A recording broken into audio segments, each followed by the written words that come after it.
Ќе се надоврзам на прашањето, кои се придобивките од воведувањето на заедничкото родителство, но по разводот? Придобивките од воведувањето на заедничкото исподелено и одговорно родителство после разводот се многократни. Придобивките се за сите, најмногу за децата, и тоа децата и понатаму ќе ги имаат подеднакво и двајцата родители. Придобивките се децата нема да имаат никакви повеќе конфликтни ситуации, ќе се минимизираат конфликтните ситуации. Децата ќе ги задржат и понатаму и двете фамилии кои што ги имале, и по татко и по мајка.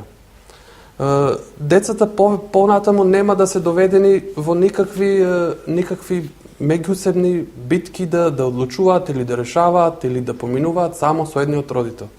За децата придобивките се огромни, покажани и во праксата, подкрепени и од мислење на сите експерти, психолози и психијатри. Придобивките се исто така и за двајцата сопружници. Огромни се придобивките за сопружниците кои што се разведуваат. Како што кажав, тие нема да ја водат битката кој ќе го добие старателството. Нема да водат битка кој ќе плаќа, колку ќе плаќа. Ќе има конкретни решенија, ќе се знае, ќе се реше во брза, кратка постапка. И понатаму ќе си продолжат да бидат родители, и понатаму ќе продолжат да си бидат одговорни родители, ќе се трудат да бидат, и наместо како до сега да се ограничуваат, центрите ќе гледаат и ќе прават надпревар кој родител е подобар. Значи ќе имаме надпревар на подобар родител, а не надпревар на ограничување. Придобивка исто така за родителите е што ќе нема огромни управни постапки. Многу од родителите до сега имаат огромни трошоци за адвокати. Трошоци за адвокати кои што се непотребни. Нашиот нов предлог на закон, кој што наскоро ќе биде усвоен, ќе даде можност да родителите заедно со службите кои што сите заедно ги плаќаме, тоест центрите за социјални работи, најдат конкретни и брзи решенија во интерес на децата. Нема да има повеќе потреба од плаќање на адвокати, од водење на огромни управни постапки кои што траат години. Тоа се загуби на огромни средства. Придобивки исто така ќе има и за службениците, и за службите. Знаете, сегашниот систем му доделува огромни овластувања на центрите за социјални работи. Но, не се само овластувања. Во овластувања се кријат и одговорности. Затоа со тие нивни овластувања неретко имаат и огромни проблеми со родителите на кои што не можат да му овозможат непречен контакт со децата.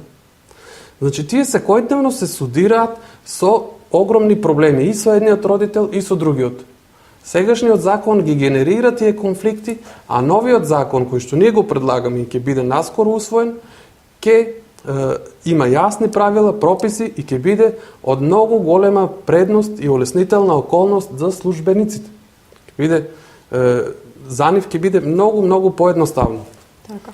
И во крајна сметка, како ниво на држава ќе има огромни придобивки за нас како општество, бидејќи ќе даде еден нов ветер во развојот на нашето семејство, бидејќи нашето семејство во моментот се развива со модерни текови, а пак со едно старомодно, декадентно законодавство.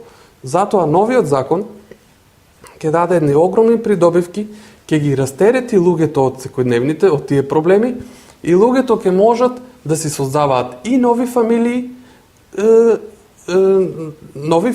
но и да си се грижат и за старите, и така сметаме дека ќе има едно огромно предимство за нашето општество, за нашата држава и за сите нас. Така. Кире, твое мислење во врска со ова прашање? Па, да, мислам, тоа би било во корист на целото општество и на сите. И целата таа нервоза би се свела на минимум, сите тие расправи, сите тие проблеми и во општеството, и во фамилијата. Децата не би ги губиле половина од фамилијата. Сега имаме случаи, не го губат тие само таткото. Так. Губат се што оди со таткото.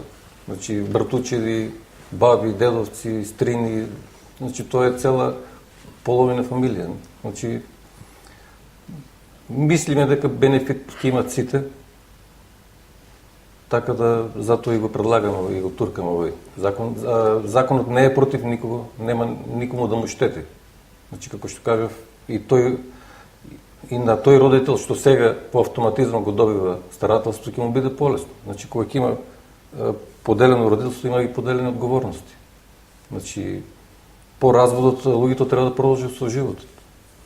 Не да станат робови ниту на децата, ниту пак робови од страна на тие институции кои што висат по вратите и ги барат своите права и ги барат своите деца. Значи и во тој случај не е добро и за 20 родители. Така. Едниот мора 100% да се посвети на децата, нема никаква помош, а другиот пак се чувствува изфрлен, не учествува со ништо во животот на децата и постојано бара некоја правда по сите институции. Институциите се затрупани од такви случаи и тоа оди во недоглед на штета на сите.